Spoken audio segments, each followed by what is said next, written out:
NRO2 अपनी तकमील के आखिरी मराहिल में।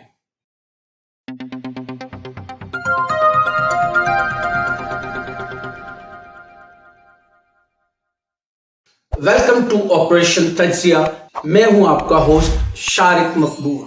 NRO2 अपनी तकमील के आखिरी मराहिल में है। इसी पे आज मैं आपको सबूत फराहम करूंगा कि ये मैं किस तरह से कह रहा हूं कि NRO2 अपने तकमील के आखिरी मराहिल में है। अगर आप इस चैनल पे नए हैं तो लाइक करना ना भूलें और साथ में ये बेल आइकन का बटन जरूर दबाइए। सबसे पहले तो हम देखते हैं कि इस RCO रिजीम चेंज ऑपरेशन का बेसिक मकसद क्या था। इनका हुकूमत में आना, नून लीग का, शहबाज शरीफ का वजीर आजम बनने का बेसिक मकसद क्या था।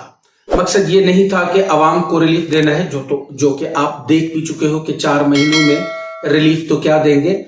हाँ, अलबत्ता बयानिया ये बना के लाए थे, लेकिन रिलीफ नाम की कोई चीज नहीं। रिलीफ तो छोड़ ही दें, बल्कि हर चीज तकरीबन 4 गुना महंगी हो गई है। हर चीज तो नहीं, लेकिन 50% से ज्यादा चीजें जो है वो 4 गुना से महंगी हो गई हैं। स्पेशली अगर हम देखते हैं खाना पीना, यानी जो फूड आइटम्स हैं जिनमें आटा भी आता है, जिनमें दालें आती हैं, मेडिसिन सेक्टर जो है ये सारे तकरीबन 4 गुना बढ़ चुके हैं। बाकी जैसे पेट्रोल है, दूसरी अशिया हैं, वो तकरीबन डबल के करीब हुई हैं। मुझे याद आया इलेक्ट्रिसिटी तकरीबन 3 गुना बढ़ चुका है। एनीवे, जो हम बात कर रहे थे कि रिजीम चेंज ऑपरेशन का बेसिक मकसद क्या था, तो बेसिक मकसद था अपने नेब के और बकाया केसेस को खत्म करना, और इस तरह खत्म करना कि वो फिर कभी शायद सर ही ना उठा पाए। जिनमें सबसे पहला काम किया गया कि नेब की कानून साजी की गई और नेब के नए ऐसे कानून बनाए गए जो कि ना तो आम आदमी की फहम में आएगा, आम छोड़ें, बल्कि अच्छा खासा पढ़ा लिखा होशियार बंदा भी उसकी फहम में ये कानून नहीं आता, और ना ही दुनिया में किसी भी मुल्क में इस तरह के कोई कानून होते हैं। उन कानूनों को अगर अभी बताना शुरू करेंगे तो शायद वीडियो बहुत लंबी हो जाएगी। उस पर कभी मौका मिला तो नेब तरामीम पे एक अलग से वीलॉग बना के आपको देंगे। तब तक के लिए हम सिर्फ इसको यहाँ पे ये लेते हैं कि नेब में इन्होंने तरामीम करके और अपने साथियों के, तमाम साथियों के केसेस को खत्म करवा दिया है, जिसकी सिर्फ अगर एक शिक को पकड़ते हैं कि 50 करोड़ से कम वाला कोई भी केस नेब नहीं ले सकता। यानी अगर हम इसको यूं भी कहें कि 49 करोड़ 99 लाख और 9,099 समथिंग आप अगर कर लें चोरी, तो भी आप नेब के केस में नहीं आ सकते हैं। और उसके बाद बाकी भी दूसरे कानून हैं जो वैसे ही अगर आ भी गए तो वो पकड़ नहीं सकती आपको। उसके बाद इन्होंने इलेक्टोरल रिफॉर्म्स किए, जो कि इनको डर था, बल्कि डर क्या था, बिल्कुल हकीकत बात है कि जितने भी फॉरेनर्स हैं, यानी जो नॉन रेजिडेंट पाकिस्तानी हैं, वो उसमें से 90% 95% वोट्स इमरान खान के थे, तो इन्होंने उसको भी सही कर दिया कि ये हमारे मुताबिक होना चाहिए। क्योंकि ये लोग पुराने तर्ज की सियासत करते हैं जिसमें खुर्द-बुर्द और किस तरह से इलेक्शन को कैप्चर किया जाता है। नए रिफॉर्म्स इनको समझ में नहीं आएंगे, नए तर्ज की सियासत भी इनको नहीं समझ में आएगी, वो तो आप अभी समझ चुके हैं। पहले तक तो हमें नहीं पता था, जब सिर्फ यही 2 पार्टियां आया करती थी, नून लीग और पीपल्स पार्टी, तो हम कभी समझ ही नहीं पाते थे कि नए तर्ज की सियासत क्या होती है। ये तो थैंक्स टू इमरान खान के, उन्होंने 3.5 साल की हुकूमत आके करके दिखाया कि ये तरीकेकार होता है नए तर्ज की सियासत का, जो कि अगर मजीद रहते तो आपको और भी मजीद नए तरीके मिलते। अब ये चीज इनकी समझ से बिल्कुल बाहर है, बिल्कुल बालातर है, और ये इस चीज को कवर ही नहीं कर पा रहे हैं। बौखलाहट के शिकार में ना तो हुकूमत संभाल पा रहे हैं, ना तो इमरान खान यानी अपोजिशन को संभाल पा रहे हैं, और ना ही मईशत संभाल पा रहे हैं।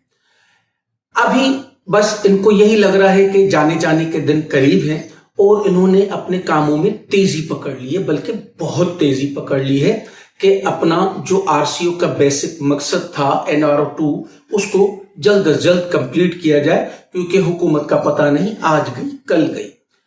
तो उसमें सबसे पहले जो बहुत सारे लोग नेब से निकल रहे हैं इस नेब कानून साजी की तरमीम के बाद, तो वहीं पे नवाज शरीफ साहब ने अपने आप को भी उनकी फहरिस्त में डाल दिया है। नवाज शरीफ साहब एक केस में मफरूर हैं जो कि प्लॉट अलॉटमेंट का केस है और वो तकरीबन बनता है 13 करोड़ मालियत का। उन्होंने अपना नाम शामिल कर लिया है इसमें कि भाई अब 50 करोड़ से कम की बात है तो मुझे बराए मेहरबानी इस केस से निकाला जाए और मफरूर का टैग हटाया जाए। क्या ही अच्छी बात है। मैंने आपको वैसे भी कहा कि अगर 49 करोड़ 99 लाख की आप तो अगर चोरी कर लें तो आप नेब के जिम्मे में नहीं आते हैं। तो इन्होंने अपने रास्ते इस तरह से साफ किए हैं। दूसरे नंबर पे वजीर खजाना मिफ्ता इस्माइल का वक्त पूरा हो चुका है, तो इसहाक डार को लाना है, तो उसको लाने के लिए भी जाहिर बात है वो भी एक मफरूर इश्तिहारी है, तो उसको लाने के लिए भी कुछ सिस्टम बनाए जाएंगे। तो उसमें से पहला कदम जो उठाया गया है वो ये है कि उनका एक वारंट गिरफ्तारी है कि उनको देखते ही गिरफ्तार किया जाए, उसको मंसूख किया गया है 7 अक्टूबर तक के लिए। अदालत ने यह हुक्म दिया है कि वो जैसे ही एयरपोर्ट पे आए उनको गिरफ्तार ना किया जाए जब तक कि वो अदालत में आके पेश ना हो।